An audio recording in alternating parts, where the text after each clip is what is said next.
ہاتھ پاؤں بندے ہونے کے علاوہ مجھے وہاں پر کوئی تکلیف نہیں تھی، لیکن یہ صورتحال زیادہ دن تک برقرار نہ رہ سکی۔ مجھے پوسٹ پر آئے 5واں دن تھا جب رات کے 9 بجے میں اپنے دماغ میں پیاروں کی یادیں سجائے سونے کی کوشش میں مصروف تھا کہ اچانک کمرے کا دروازہ ایک جھٹکے سے کھلا۔ میں چونک پڑا، لیکن ہاتھ بندے ہونے کی وجہ سے میں اپنے اوپر سے سلیپنگ بیگ نہ ہٹا سکا کہ آنے والے کی صورت دیکھتا۔ اس کی پھنکارتی ہوئی آواز سے مجھے اندازہ ہوا کہ وہ کیپٹن ہے۔ اس کا نام ابھی تک مجھے معلوم نہیں ہو سکا تھا۔ اندر داخل ہوتے ہی اس نے میرا سلیپنگ بیگ کھینچ کر ایک طرف پھینکا اور مجھ پر ٹھوکروں کی بارش کر دی۔ اس کے ساتھ اس کے گندے منہ سے گندی گندی گالیاں نکل رہی تھی۔ بندے ہونے کی وجہ سے میں اپنا دفاع بھی نہ کر سکتا تھا۔ اس نے پاؤں میں برفانی علاقے کے وزنی اور مضبوط بوٹ پہن رکھے تھے۔ اس کی لگائی ہوئی ہر ٹھوکر مجھے ہتھوڑے کی طرح محسوس ہو رہی تھی۔ میں نے اپنے دانت سختی سے بھینچ لیے کہ مبادا میرے منہ سے کوئی آہ یا سسکی نہ نکل جائے، مگر کب تک؟ پسلیوں پر لگنے والی چوٹوں نے مجھے کراہنے پر مجبور کر دیا تھا۔ بولو کتے کے بچے، اور کون کون تیرے ساتھ تھے؟ بولو جلدی بتاؤ ورنہ میں تجھے زندہ زمین میں گاڑ دوں گا۔ بکو جلدی بکو۔ اس کے منہ سے مسلسل خرافات نکل رہی تھی۔ مجھے کچھ پتا ہوتا تو میں بتاتا، بلکہ مجھے تو یہ بھی واضح نہیں ہو رہا تھا کہ وہ کن کی بابت پوچھ رہا ہے۔ میرے منہ سے کسی قسم کا جواب نہ پا کر وہ اور زیادہ جنون میں آ گیا۔ سر پر لگنے والی ضربات نے مجھے دنیا و مافیا سے بے خبر کر دیا کہ آخر میں بھی انسان تھا۔ گو ایک کمانڈو عام انسان سے جسمانی لحاظ سے مضبوط اور زیادہ قوت برداشت کا مالک ہوتا ہے، لیکن برداشت کی بھی ایک حد ہوتی ہے، اور میں اس حد سے گزر چکا تھا۔ چہرے پر ٹھنڈا پانی چھڑک کر مجھے ہوش میں لایا گیا۔ میں اسی طرح بندی ہوئی حالت میں پڑا تھا۔ کمرے میں اس کیپٹن کے علاوہ 3 افراد کا اضافہ ہو چکا تھا۔ دروازے پر البتہ کافی تعداد میں سپاہی جمع تھے۔ میرا پورا جسم پھوڑے کی طرح دکھ رہا تھا۔ بندے ہونے کے باوجود میں نے زور لگا کر اپنے ہاتھوں اور پاؤں کو حرکت دی۔ درد کی شدت سے میری چیخ نکلتے نکلتے رہ گئی، لیکن ایک اطمینان مجھے حاصل ہو گیا کہ میری کوئی ہڈی پسلی ٹوٹی نہیں تھی۔ ٹوٹی ہوئی ہڈی کا درد بالکل مختلف ہوتا ہے۔ صوبیدار صاحب، پوچھو اس کمینے سے ورنہ میں اس کی کھال اتار لوں گا۔ مجھے ہوش میں آتا دیکھ کر کیپٹن ایک آدمی سے مخاطب ہوا جو عمر میں باقی تمام سے بڑا دکھائی دے رہا تھا۔ ہاں جوان، اگر زندگی عزیز ہے تو جو کچھ کیپٹن صاحب پوچھ رہے ہیں صحیح صحیح بتا دو، ورنہ تجھے عبرتناک موت سے کوئی نہیں بچا سکے گا۔ صوبیدار کا لہجہ نرم تھا مگر الفاظ سخت۔ میں اسے کوئی جواب دینے کے بجائے خاموشی سے اسے تکتا رہ گیا۔ تمہیں میری بات کی سمجھ میں نہیں آئی؟ مجھے خاموش دیکھ کر وہ دوبارہ مستفسر ہوا۔ تم کیا پوچھنا چاہتے ہو؟ میں آہستگی سے بولا۔ تمہارے ساتھ کتنی پارٹیوں نے سرحد عبور کی اور ان کے ٹاسک کیا کیا تھے؟ سرحد عبور کرنے کی وجہ میں تمہیں پہلے ہی بتا چکا ہوں۔ بکتے ہو تم، اس مرتبہ کیپٹن غصیلی آواز میں بولا۔ تم بھی تقریب کاروں کے ساتھی ہو، البتہ یہ ہو سکتا ہے کہ کسی نامعلوم وجہ سے تم ان سے بچھڑ گئے ہو۔ تم جنہیں تقریب کار کہتے ہو ہم اسے مجاہد سمجھتے ہیں۔ کاش میں بھی انہی میں سے ہوتا، مگر افسوس کہ میں ان میں سے نہیں ہوں۔ میرے جیسے دنیا دار سے وہ لاکھ درجے اچھے ہیں۔ دیکھا رنجیت صاحب، کیپٹن صوبیدار سے مخاطب ہوا، میں نہیں کہتا تھا کہ یہ بھی انہی میں سے ایک ہے۔ اب تو تمہیں میری بات کا یقین آ گیا۔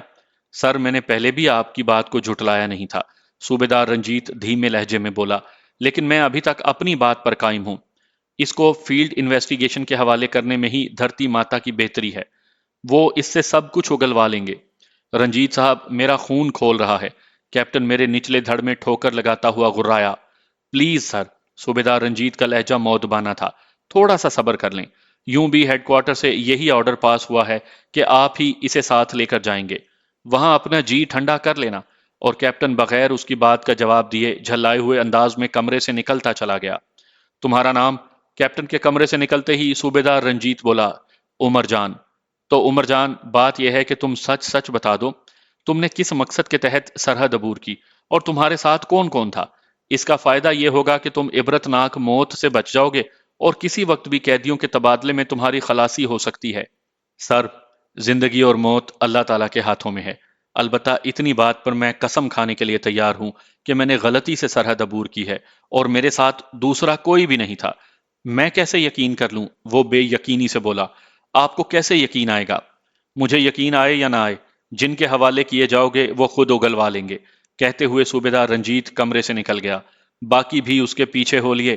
ان کے جانے کے بعد ایک سپاہی کمرے میں داخل ہوا اور مسکراتے ہوئے مجھے کہنے لگا، بھائی جی، بڑی مشکل سے بچے ہو، ورنہ کیپٹن سریش تو تمہیں زندہ برف میں دفن کرنے لگا تھا۔